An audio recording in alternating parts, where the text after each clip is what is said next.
this is now reporting to me. And I said, well, Mr. President, it's your call, but I think it's a bad mistake. It'll hurt the economy. So you're going to have to get yourself a new Secretary of the Treasury. So I resigned. But there was an issue of major importance reporting to me. My advice was not taken, and I feel I should get out of the way. Well, there are two actually great examples. One is a matter of personal principle of just, and the other is a matter of a major difference in policy understanding. Yeah, and do you have any advice for people who are in that bind themselves? Like, what would you say to your younger self who comes to you and says, asks, this question? Well, I would say, first of all, public service is a privilege and an opportunity. You get to deal with things of a magnitude and scope that you don't deal with in any other way. Yeah. So it's a great opportunity and a great privilege to serve. And if you have the opportunity to serve, do it. But of course you want to serve in an environment where you feel you're progressing and doing things that you believe in. So, but I think that's a big piece of advice I would give as I look back on my public service. First of all, as a U.S. Marine in World War II. Right. And I'm supporting a little movement that's going on now, trying to get veterans to run for office. And we don't care whether Republicans are, but they're veterans much more than because a veteran has it in him, or the idea of service. That's what you're doing when you're serving. And if you've been in combat, you know the toughness of it. And you know that it's teamwork. You have a group of people, you're not going to accomplish anything by yourself. And you may have little disagreements, but in the end, you've got to follow the leader. And then you get somewhere. So a veteran has built into that person a lot of good instincts. If we had more of them in Congress, we'd have a better Congress. So I'm pushing for that. One of our traditions at the forum is that we take questions on note cards, and so if you have questions for Secretary Schultz, please write them down for me and I'll be able to transmit them. One of the things that struck me was when we were talking earlier about the vote totals for different legislation when you were in government. You have overwhelming support for these different policy agendas. I wonder, where we got away from that. It does seem like we're in a more partisan environment right now. And I don't know if you have an idea where it came from. Is it from, talk radio? Is it from the internet? Is it from, social media? Like, what is making politics seem so much more divided than it did, at earlier stages of our lives? I think that we are seeing the effects of this huge flow of information that's coming at everybody. Some of it's right, some of it's wrong, some of it's deliberately false, and you're trying to sort it out all the time. I think it's making the problem of government more difficult. And so you got that part of it. Why the partisanship is the way it is beyond me. But it gets to the point of trust.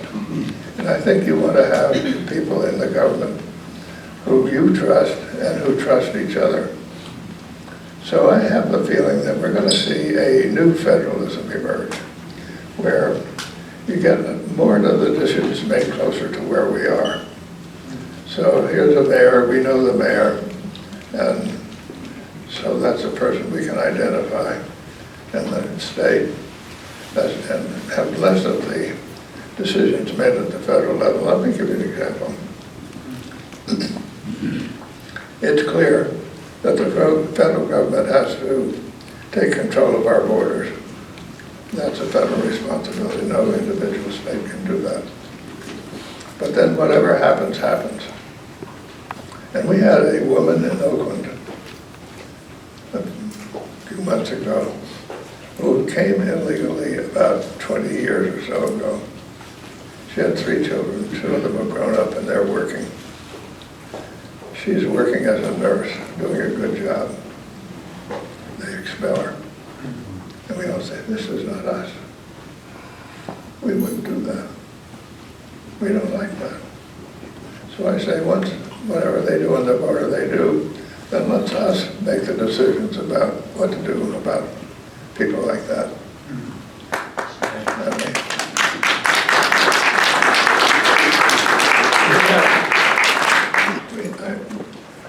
My husband's coming back with a baby. Do you mind? Created Singapore is a brilliant guy, a good friend.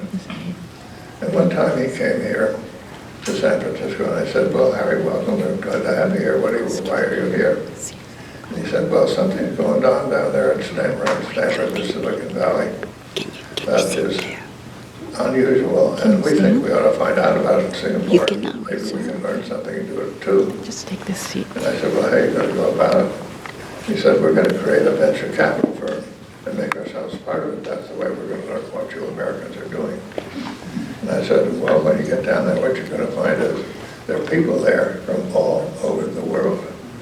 And he said, I know that, but it can only happen in America. So we attract the best and the brightest. We also attract the people who will pick the strawberries. And I say, let's keep it that way. So here's a question from a friend of mine who signed it. Please say more about why you prefer a carbon tax and dividend to cap and trade, which has proven to be very successful and being modeled in China as a market-based approach. So, well, I think that we've studied that issue quite carefully. And the tax approach is much more effective. Because with cap and trade, you don't know what the price of carbon is going to be. It goes up and down everywhere. You put a price out there and it stays, and people know what it is and they react. And so we much prefer and also the cap and trade tends to be, get a little corrupt if you aren't careful, because offsets emerge. And people then pay for the offsets, and you get somebody does something in Uganda and you get an offset and you don't know what's going on. And it ruined the one in Europe. So I think it's much preferable. what is the biggest difference between Presidents Reagan and Trump?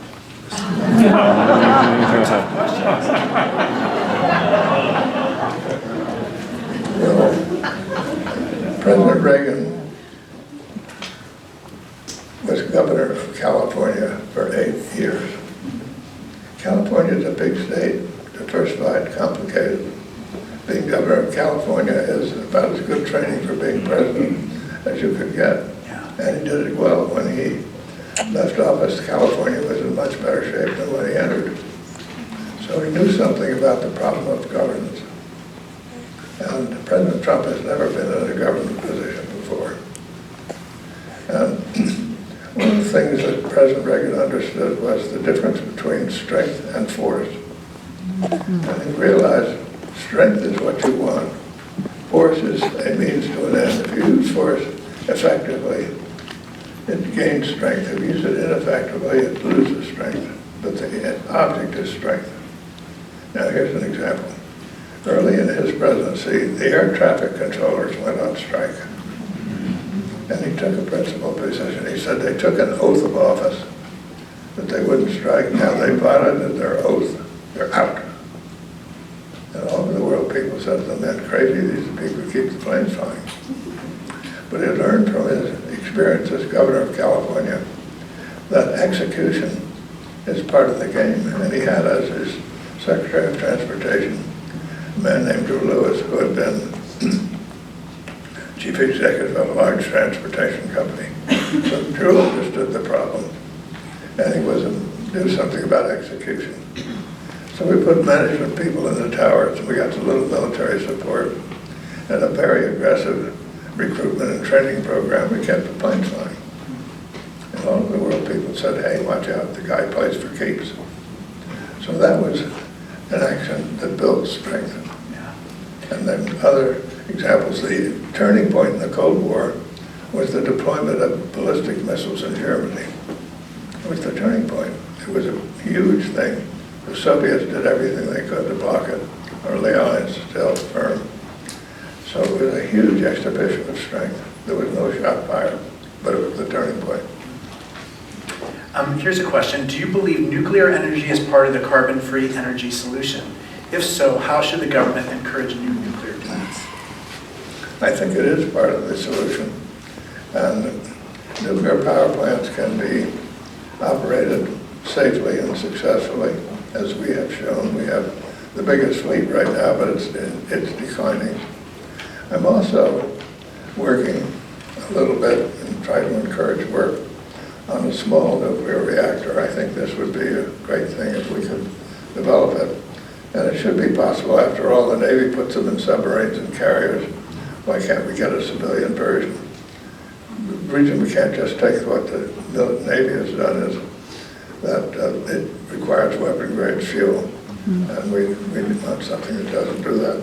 So I would advocate that. And I am sorry to see the nuclear plants dropping out one by one, because I think it's carbon-free energy that works. My daughter was born 1 month ago today. What can I do as a new dad to raise my daughter in the best way in terms of addressing climate change? What can I tell my daughter about the future? Well, I think I have 5 children. I have 11 grandchildren, and